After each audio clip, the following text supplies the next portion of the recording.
San Francisco, California, Oakland, California. You're overlooking the Oracle right now, the home court for the reigning, defending two-time NBA champion, Golden State Warriors. Klay Thompson is walking, still looks a little gimpy. I don't like how he's looking right now. They say he's going to play tonight. He doesn't look like he normally walks that way, but we shall see.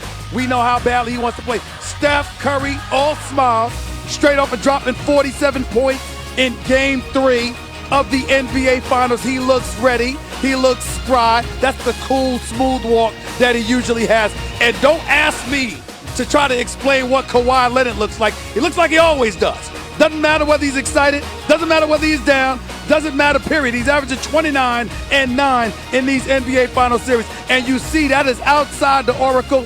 It is packed. Everybody is ready to go. Welcome, everybody. Welcome, welcome, welcome to this special edition Sports Center, live from Game 4 of the NBA Finals tonight at the Oracle.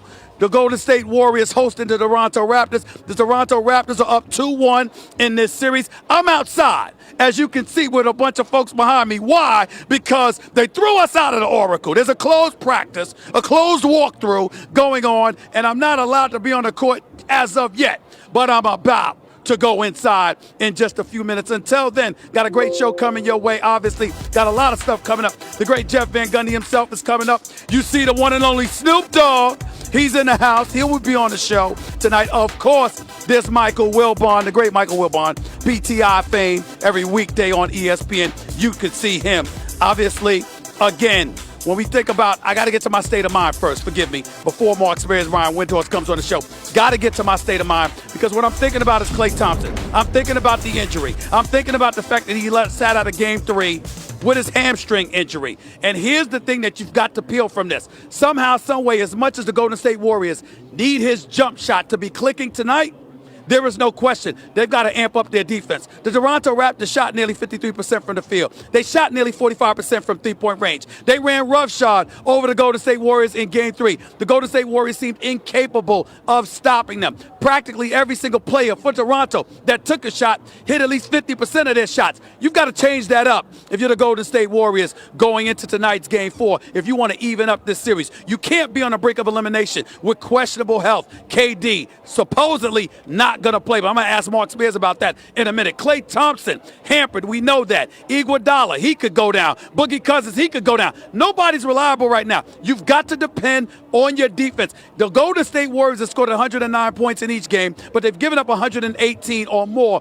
in 2 of the 3 games that they played against Toronto this series. That has got to change. There is no question about it. They're going to have to get it together defensively and do something about it, which is possibly why we saw a closed practice take place for a walkthrough. Who knows what that could mean for Kevin Durant or anybody else. That's basically my state of mind. Warriors defense, this is what it comes down to. Klay Thompson is expected to play tonight. Kevin Durant was ruled out tonight, but I'm here to tell you, I don't know how true that is. We shall see. We'll find out again as the evening progresses. I want to get to my guests right now. Let's go to Mark Spears. Forgive me if I can't hear. Maybe my producers are talking in your ear like you're supposed to hear them. No, I don't hear y'all. So I'm going to ad-lib here and bring Mark Spears into the mix. How you doing, Mark? I'm making it. Let's get right to it. Yeah. Tonight, you've been walking through the streets of Oakland. You've been walking through the corridors of the Oracle. What's the kind of impression you're getting from Golden State Warrior fans right now? Well, I'm going to tell you about some of the security. I walk in and 3 guys stop me and they say, "Can we take a picture?" Now, you know I live in Oakland. I'm from the Bay. I'm here all the time. I'm like, what do we need to take a picture for? You guys say it's the last game. No. But can we take a picture? They're nervous, man. They're really, really nervous. The whole Bay's nervous.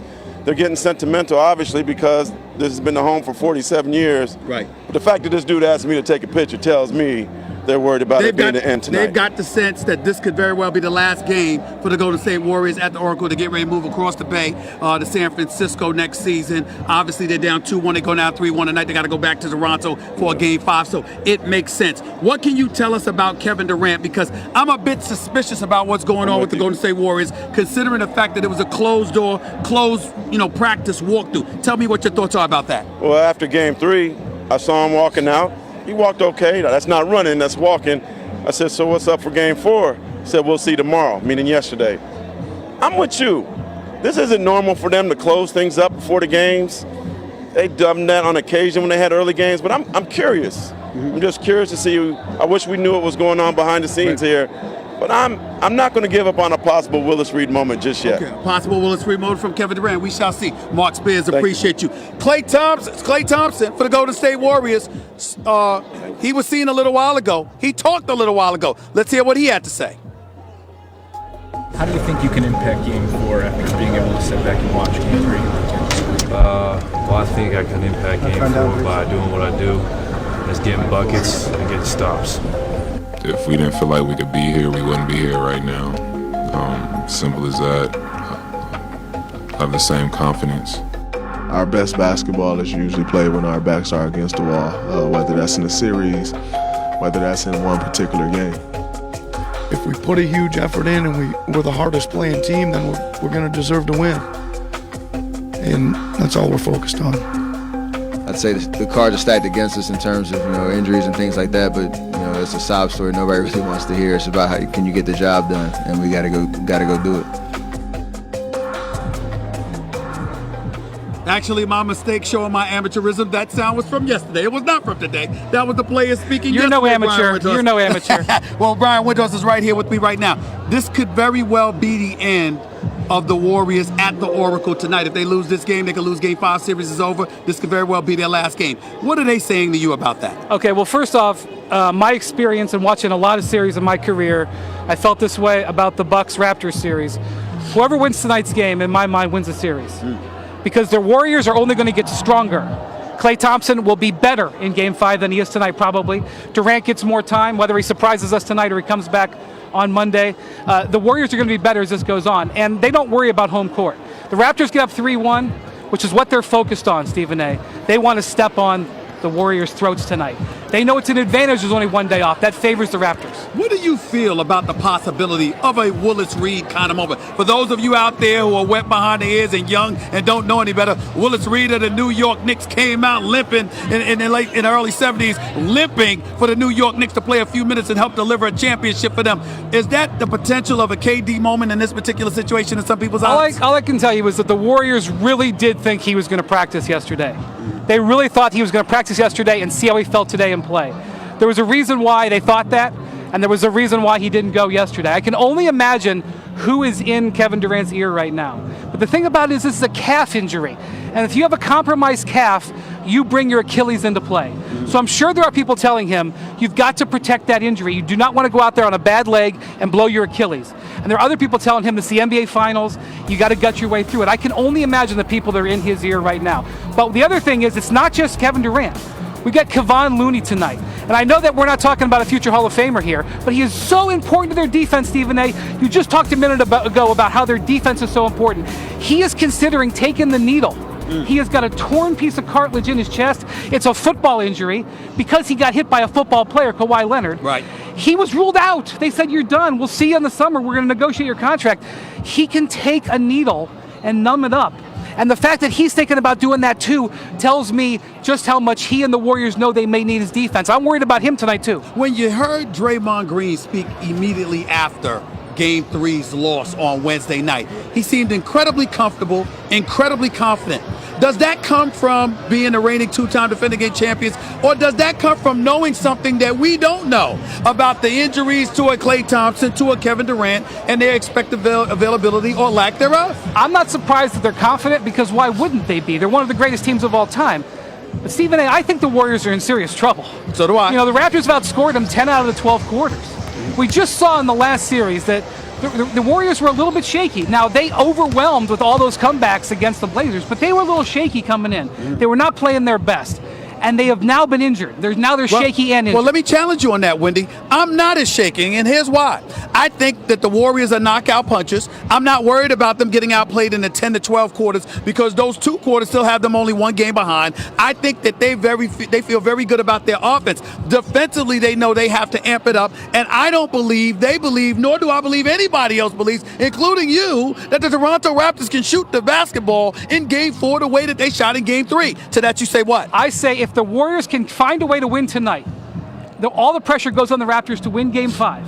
And then I don't trust the Raptors. But tonight, coming in, knowing they're playing a wounded Warriors team, I can't tell you how calm, cool, and collected the Raptors have seemed to me over the last 24 hours. Like, this is a team that last year was celebrating getting up 1-0 in a series because they always lost game one. Right. They are so much more mature and different than they were a year ago. They step on the Warriors' throats tonight, Stephen A. They're up 3-1 with 2 out of 3 at home. Wow. They're gonna get it. So that's why tonight the Raptors can taste it, and they're going to play their best game. They might not hit the shots, you're right, but I expect the Raptors to be going hard from the start and testing Klay Thompson, testing Kevon Looney. We'll see how it goes. That's Fred VanVleet on the basketball court. Shoot 48% from the field in this series, by the way. Playing pretty well, considering. And not only that, we know that it seems as if he hasn't missed a shot since his kid was born. Right. Obviously, you got to take that into consideration. Your point about Looney coming back, amping up Golden State's defense, that's something that can't be ignored as well. But it is undeniable that if the Golden State Warriors lose tonight's Game 4, then the situation looks very, very bleak for them. Brian Windhorst, continue. Thank you, Stephen. Thanks for the great work, as always, buddy. That's Kevin Looney right there, warming up on the court, shooting the basketball. It might be numb. He might have taken a needle, but it's not stopping him from shooting the basketball. Warming up out there right now. He's questionable tonight, but let's see what happens. A lot coming up. Game 4. We're about to say hello to somebody else as well. Jeff Van Gundy up next.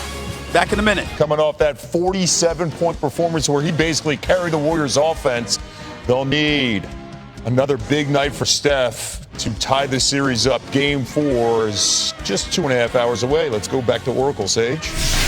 And Stephen A. Smith joins me now. Stephen A., all eyes in this arena tonight will be on Klay Thompson because, frankly, the Warriors' ability to win this series rests on his shoulders in great portion. What will we be looking for when he takes that court tonight?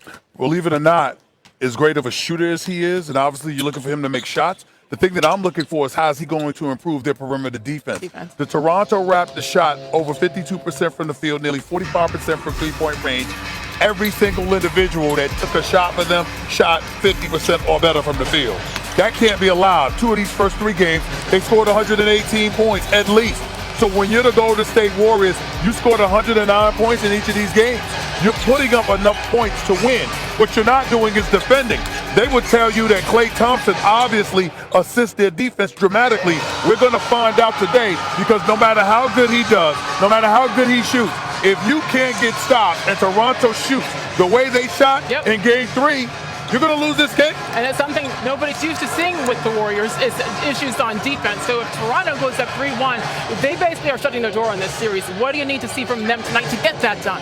Keep making shots. And oh, by the way, if Klay is in the game, guess what? Run him. Find out how good that hamstring is.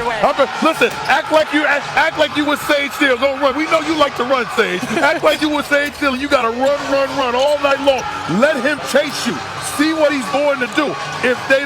If he's defending somebody and they're running, the Warriors might have to switch it on somebody that doesn't run. But that'll usually be a significantly bigger body that he probably can't defend. So do what you can to take him out of his rhythm and force them to do the kind of things that they don't want to do, which is making Klay run and obviously making them play stout defense for 48 minutes. If the Raptors can get this done, that means they will have won 3 straight games here at Oracle. No team has done that since the Steve Kerr Finals era began back in 2014. So much on the line. Stephen A. Smith here all night, including your special coming up 7 Eastern here on ESPN. Thanks, Stephen A. I guess that would mean because I'm special.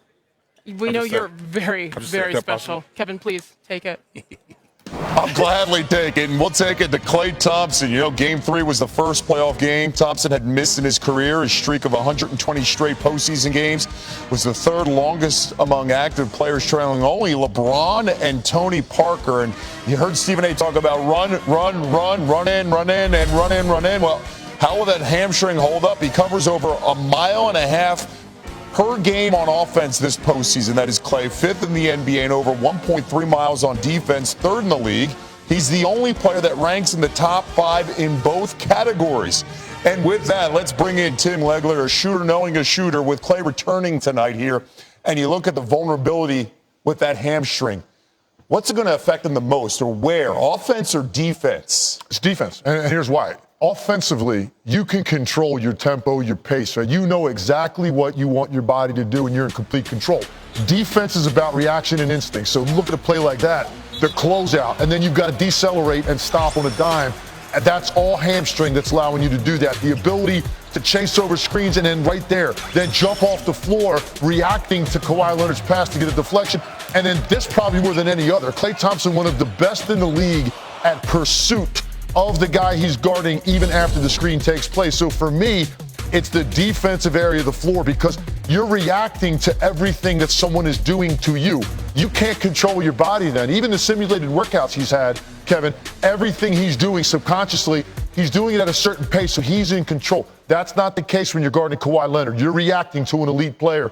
Now we're going to see how that hamstring holds up and how that thing reacts, and does it affect their game plan defensively? And it's interesting you bring up the defense because they were dreadful in Game 3 defensively, especially in the first half here. I know you picked the Raptors to win this series, but Game 4, this team's down 2-1. I didn't pick the Raptors to win this series. I got Golden State winning this series. Yeah, I've been on Golden State the entire time. So then who you got here? Game by game's been different. Tonight, like Golden State, it's the desperation factor. That for me, this is a team that if you believe the Golden State's going to lose tonight, then what you're really saying is they could lose a series in 5 games. I don't see that happening. I think Golden State tonight comes out much more focused at the start of the game defensively. They were soft and porous. They allowed Toronto to get into a great groove early in the game. You're going to see a manic effort out of Draymond Green. You're going to see Klay Thompson back on the floor to give them balance and spacing. So I think Golden State knows what's at stake tonight and the position they will put themselves in. All right. Very hard to come back for 3-1. You're going to see a different effort out of that team tonight on both ends. I gave you an out. I was giving you the Raptors in the series, but you're sticking with the Warriors. We'll see how this plays out. I think Golden State gets it done. You still got that 6'11 dude looming, too. We wonder if that guy's going to make an appearance at some point. We'll see if KD is potentially ready for Game 5, Legs. Thank you so much.